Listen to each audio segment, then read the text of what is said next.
Hello viewers, in today's session we would be continuing the calendar. आज के session में आज हम ये देखेंगे कि हम मंथ्स में जो नंबर ऑफ ऑड डेज हैं उनको हम कैसे कैलकुलेट कर सकते हैं. Now in the earlier videos I have already discussed how we can actually calculate the number of odd days and what are the odd days. I'll share the same in the description box so that कि अगर आपको video देखना है तो you can go through the videos. But still giving a recap over here कि जब भी हम odd days की बात करते हैं तो odd days are actually one of the important concept of calendar. And whenever we talk about odd days, how they are calculated, एक हफ्ता complete होने के बाद या if we talk about a completion of a week, after the completion of a week, how many extra days are left that are actually defined as the odd days. Now we have also been discussing about कि leap year क्या है, regular years क्या है, तो ये सब हमने जो है इसके पहले वीडियोस में शेयर कर लिया था. आज के वीडियो में हम ये देखेंगे कि अगर हमारे पास मंथ्स हैं, ओके, तो उन पर्टिकुलर मंथ्स के लिए जो है नंबर ऑफ ऑड डेज कैसे कैलकुलेट कर सकते हैं. Now as I've told you that whenever we talk about an odd day calculation, so that calculation of an odd day is actually dependent upon a week, okay, and when we talk about a week has 7 days. इसका मतलब जब भी हम यहाँ पर odd days का calculation करेंगे तो हमारा पैरामीटर क्या होगा या हमारा वैल्यू क्या होगा, we would be dividing the number of days by 7 और जो रिमाइंडर होगा that will be giving us the number of odd days. So starting our calculation with January. Okay, now here just look up into this particular table. यहाँ इस table में हमने month लिया है, number of days जो कि इस week में जो कि इस पर्टिकुलर मंथ में होते हैं, और हमारा जो कैलकुलेशन होगा that will be the odd days. Now make it a point that ये जो number of days है, I hope everybody of you must have learned the rhyme 30 days in वो वाला जो rhyme है, मेरे ख्याल से वो आपने सबने सुना होगा, तो उससे भी हम इस चीज़ को रिकॉल कर सकते हैं. अदरवाइज आप अपने हाथ का जो फिस्ट है you can just take it, और जो हमारे एलिवेशंस होते हैं वो हमारे 31 डेज होंगे और जो डिप्रेशन पॉइंट्स होंगे वो हमारा जो है 30 डेज का होता है. ना here as you are finding कि हमारे पास एक्सेप्शन होता है फेब्रवरी का.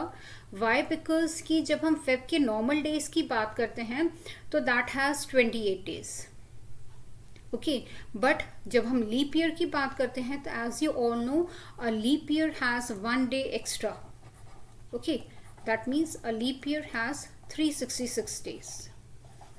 ओके, तो डिपेंडिंग अपॉन हमारा ईयर कौन सा है, whether it's a leap year और अ नॉर्मल ईयर, तो अगर नॉर्मल ईयर होगा तो उस केस में हमारे 28 और डेज रहेंगे, और अगर हमारा लीप ईयर होगा तो that will be including 1 extra day. तो इसका मतलब फेब में हमारे या तो 28 डेज हो सकते हैं या 29 डेज हो सकते हैं. तो एज पर द डिस्कशन हम अब ये देखेंगे कि और डेज हम कैसे कैलकुलेट करते हैं. Now starting with January. January has 31 days.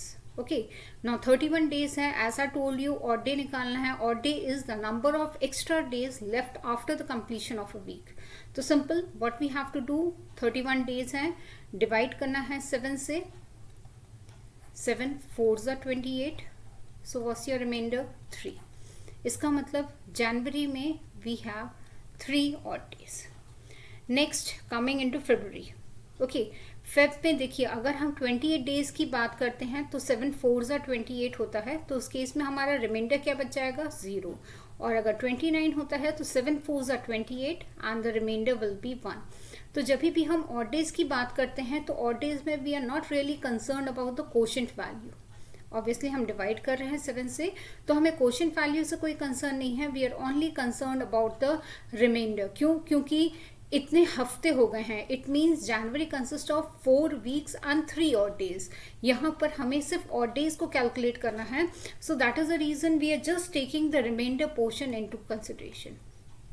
तो इसका मतलब अगर हमारा फेब है जिसमें 28 डेज होंगे, इसका मतलब नॉन लीप ईयर होगा तो 0 ऑड डेज, और अगर लीप ईयर होगा तो it will be having 1 odd day. Next फिर हमारा मार्च आ जा रहा है, कमिंग अगेन विथ 31. तो इसका मतलब जितना भी 31 की जहाँ जहाँ वैल्यू होगी we can go for writing it as 3 3 3 3 and 3 and 3. Okay, so this is how we can actually calculate the number of odd days. Okay, now अगर हमने जनवरी के लिए और 31 डेज के लिए हमने कैलकुलेट कर लिया है, so the next calculation we need to make out is कि अप्रैल में कितना होगा, क्योंकि अप्रैल है, जून है, सितंबर है, नवंबर है, all these will be having 30 days. तो अगर हम 30 डेज की बात करें, suppose if we start with April, तो April has 30 days, so let's calculate the remainder. So it will have 4 complete weeks and 2 odd days. तो हमारा यहाँ रिमाइंडर क्या बचा, देखिए 2 बचा है। तो अप्रैल हो गया, जून हो गया, सितंबर हो गया एंड नवंबर हो गया। सो जितने भी मंथ्स हैं जिनके 30 डेज हैं, they will be having 2 odd days. Okay, so this table can actually B use for the reference जब भी हमें कोई पर्टिकुलर डेट हो और उसके लिए अगर हमें आइडेंटिफाई करना हो कि उस करस्पॉन्डिंग डेट के करस्पॉन्डिंग हमारा डे क्या होगा, तो in that case we can definitely go through this particular table. And this particular table, इसको आपको याद करने की ज़रूरत नहीं है।